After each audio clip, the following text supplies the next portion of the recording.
Siapa dan pihak mana yang bisa dan mampu membantah temuan-temuan baru tentang skripsi Jokowi ini? Pakar ini menghebohkan publik, menemukan dugaan kuat kejanggalan yang ada di skripsi Jokowi.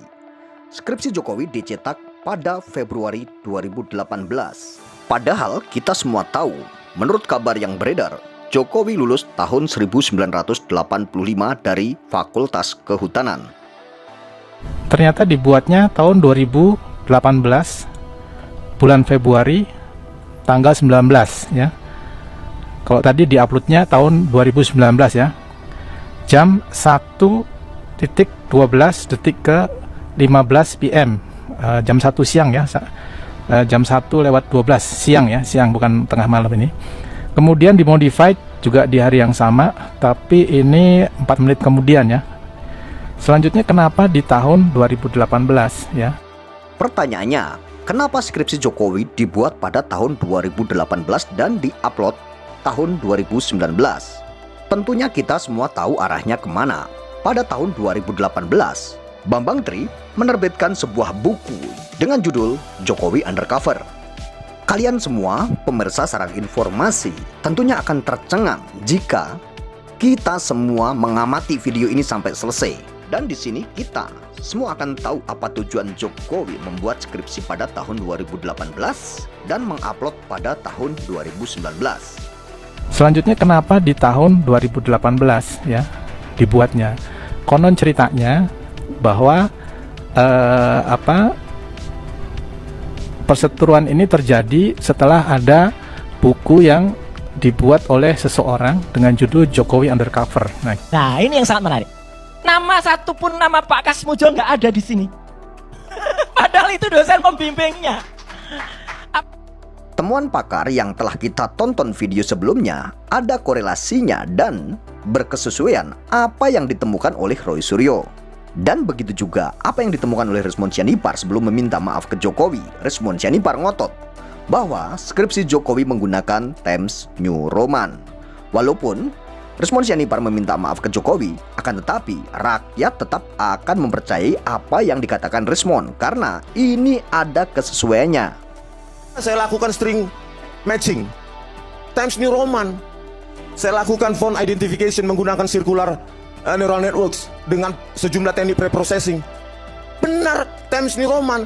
Pertanyaannya, dengan teknologi font yang sangat cantik seperti itu, menggunakan word processor sehingga rata tengah sempurna, dengan lekukan-lekukan yang sudah sangat cantik, kerapatan titik-titik dengan high DPI, dots per inci. Walaupun Resmond Sianipar sudah dicap oleh masyarakat sebagai pecundang dan pengkhianat, akan tetapi jejak digital tidak akan pernah hilang.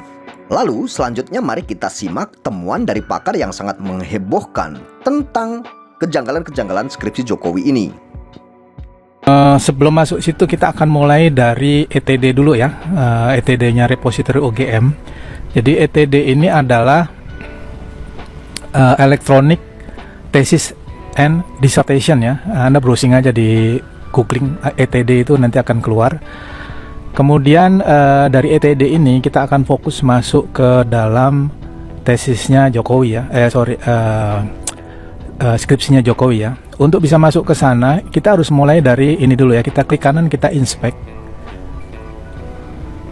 Kemudian kita masuk ke network ya. Masuk ke network. Kemudian kita udah tahu dia punya skripsinya ini. Kita copy aja kata kuncinya ya untuk cari metadatanya ya. Kita paste aja, kita enter.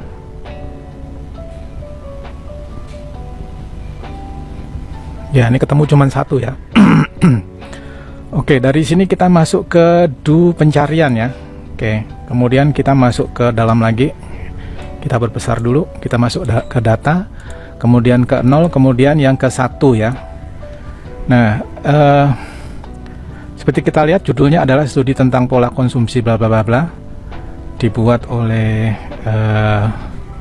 di sini dikatakan Joko Widodo ya. Tapi yang unik bahwa skripsi ini baru ditambahkan di bulan Februari atau tepatnya 12 Februari 2019 ya. jam 8.42. Kemudian diubah ini baru beberapa hari yang lalu ya, tanggal 16 April 2025 jam 9.16. Selanjutnya siapa yang menambahkan? Nah, yang menambahkan ini ID 1002 ini. ID ini refer pada seseorang yang menginput datanya ya. Kemungkinan itu ya, tolong koreksi kalau salah. Kemudian diubah oleh orang lain ini dengan kode ini ya. Kode ini menunjukkan bahwa ini user yang berbeda.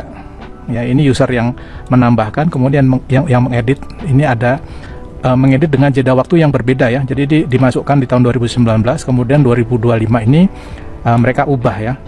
Pengubahnya adalah ID ini, kemudian yang pertama nambahin yang ini nih adalah ID ini. Ini merefer pada seseorang user ya.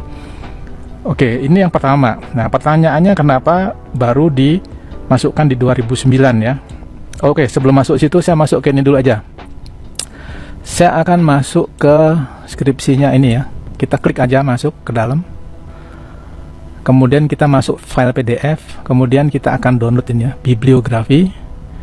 Table of, ya ini di download dulu. Kemudian yang kedua ini table of content ya, selanjutnya title ya. Oke, saya akan tunjukkan data forensiknya ya yang ada di PDF ini. Setelah kita download, kita buka aja ya. Saya menggunakan Acrobat Reader. Untuk tahu digital forensiknya ini kita bisa lihat di pertama masuk ke menu, kemudian ya ini untuk apa, beda Acrobat Reader beda menunya ya, tapi Anda cari yang properti aja ini. Kita klik properti. Nah, di sini akan kelihatan ini ternyata dibuatnya tahun 2018 bulan Februari tanggal 19 ya. Kalau tadi diuploadnya tahun 2019 ya, jam 1.12 detik ke 15 PM, jam 1 siang ya, jam 1:12 siang ya, siang bukan tengah malam ini. Kemudian dimodified juga di hari yang sama, tapi ini 4 menit kemudian ya. Selanjutnya kenapa di tahun 2018 ya dibuatnya? Konon ceritanya bahwa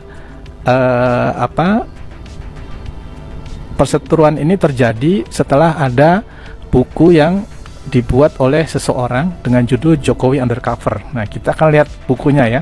Buku ini pun kita bisa lihat digital forensiknya ya. Kita masuk ke menu, kemudian ke properti ya, dokumen properti.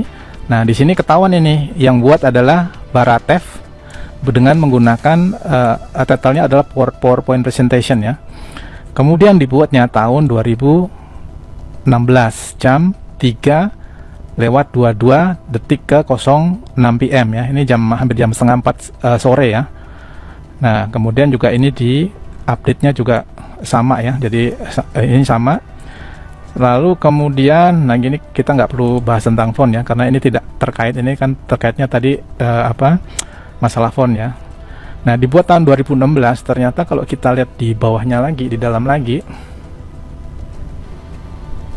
Ya, kalau kita lihat paling bawah ya. Nah, ini dibuat ternyata 2 September ya. 2 September ditandatanganinya. Jadi tadi dibuatnya di bulan 30 Desember 2016 ya. Kemudian kalau kita lihat di atasnya lagi. Nah, ini ternyata buku ini tak pernah dibeli oleh Joko Widodo selaku presiden pada waktu itu. Sehingga setelah baca, mungkin ya dugaan saya adalah setelah dibaca akhirnya konflik ya, konfliknya di tahun 2018. Setelah konflik 2018 maka UGM menutup dengan cara memasukkan skripsinya dalam ETD tadi ya.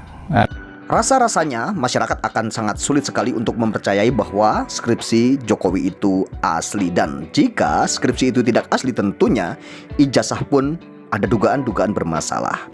Setelah kita menonton cuplikan video tadi, temuan-temuan dari pakar yang tentunya ini sangat menghebohkan dan mengejutkan kita semua. Temuan-temuan ini sebenarnya sudah lama, akan tetapi jika kita mengamati temuan-temuan ini, ini ada sebuah kejanggalan-kejanggalan. Skripsi Jokowi dibuat pada tahun 2018. Itu temuan pakar tadi dan diupload pada tahun 2019. Ada apa dengan semua ini? Tentunya ini yang tahu dari pihak-pihak mereka. Jadi dari beberapa keterangan-keterangan di cuplikan video tadi sudah menegaskan bahwa memang ada sebuah dugaan-dugaan kejanggalan di skripsi Jokowi. Tentunya jika skripsi bermasalah ya ijazah pun tentunya ada dugaan-dugaan masalah juga. Lalu bagaimana masyarakat akan mempercayai hal ini jika dari skripsi saja sudah ada dugaan-dugaan indikasi-indikasi yang bermasalah? Tentunya masyarakat ini sangat sulit untuk percaya dengan hal tersebut, untuk secepat itu mempercayainya.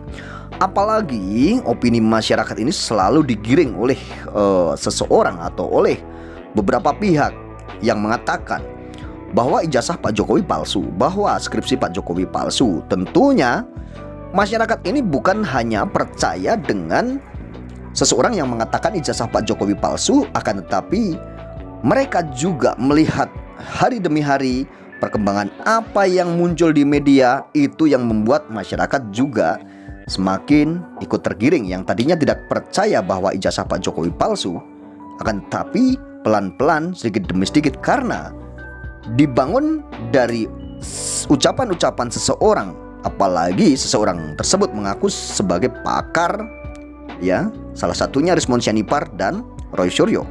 Mereka mengaku sebagai pakar digital forensik dan yang satunya pakar telematika.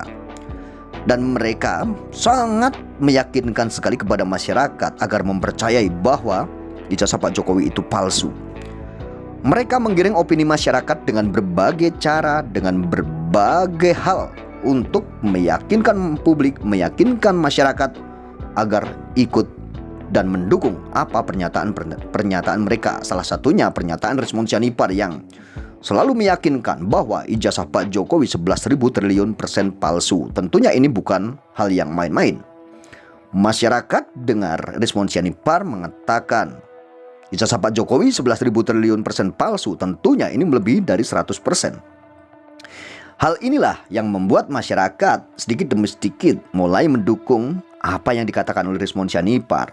Walaupun hal tersebut selalu dikatakan menyesatkan oleh pihak Pak Jokowi yang mengatakan bahwa Rismon Sianipar, pernyataan Rismon Sianipar tersebut adalah menyesatkan masyarakat dan menyesatkan publik. Akan tetapi publik tidak semudah itu juga dipengaruhi oleh pihak manapun, karena publik ini semakin cerdas, masyarakat, netizen itu semakin cerdas. Mereka jika dengar kata-kata seseorang, apalagi yang mengatakan seorang tersebut mengaku sebagai pakar, ahli digital atau doktor, tentunya mereka juga tidak akan ragu untuk mempercayai dan mendukung pernyataan-pernyataan seorang yang mengatakan sebagai pakar dan meyakinkan masyarakat bahwa ijazah Pak Jokowi ini palsu. Akhirnya masyarakat pun mulai tergiring opininya dan berjuta-juta masyarakat tentunya yang mendukung perjuangan Roy Suryo dan kawan-kawan, salah satunya kepada Rismon Sianipar. Tentunya hal ini sangat mengejutkan masyarakat, ya, karena yang dahulu sangat sedikit sekali yang percaya bahwa ijazah Pak Jokowi palsu. Akan tetapi saat ini jutaan masyarakat Indonesia meyakini bahwa ijazah Pak Jokowi palsu. Nah, dari situlah hal yang sangat-sangat menjadi heboh, ya. Salah satunya tentang Rismon Sianipar saat ini, ya. Ini keadaan semakin menjadi panas dan pelik gara-gara Rismon Sianipar meminta maaf ke Jokowi dan minta restoratif ke Jokowi, mengakui, dan ini berbalik 360 derajat bahwa Rismon Sianipar ini menjadi seorang pecundang dan pengkhianat. Ini dicap oleh masyarakat karena mengakui bahwa ijazah Pak Jokowi ini asli dan penilaiannya selama ini bermasalah. Bagaimana pertanggungjawabannya kepada jutaan masyarakat Indonesia yang dulu Rismon Sianipar ini telah membangun opini masyarakat dan mengajak masyarakat untuk berbondong-bondong mendukung perjuangannya, mendukung apa yang dikatakan bahwa ijazah Pak Jokowi ini palsu. Apakah Rismon Sianipar mampu untuk bertanggung jawab mengembalikan kondisi ini menjadi kondisi yang sangat bagus dan baik-baik saja kepada masyarakat dan membalikan masyarakat untuk berbalik arah. Tentunya ini tidak bisa karena jejak digital ini tidak akan bisa dihapus ya. Perkataan Desmond Sianipar yang terdahulu tentunya dipercaya oleh masyarakat. Dan sekarang Desmond Sianipar berbalik arah kepada Pak Jokowi, itu merupakan sebuah pengkhianatan dan merupakan sebuah kebohongan kepada masyarakat karena telah mengajak masyarakat untuk mendukung, akan tetapi akhirnya masyarakat ditinggalkan begitu saja.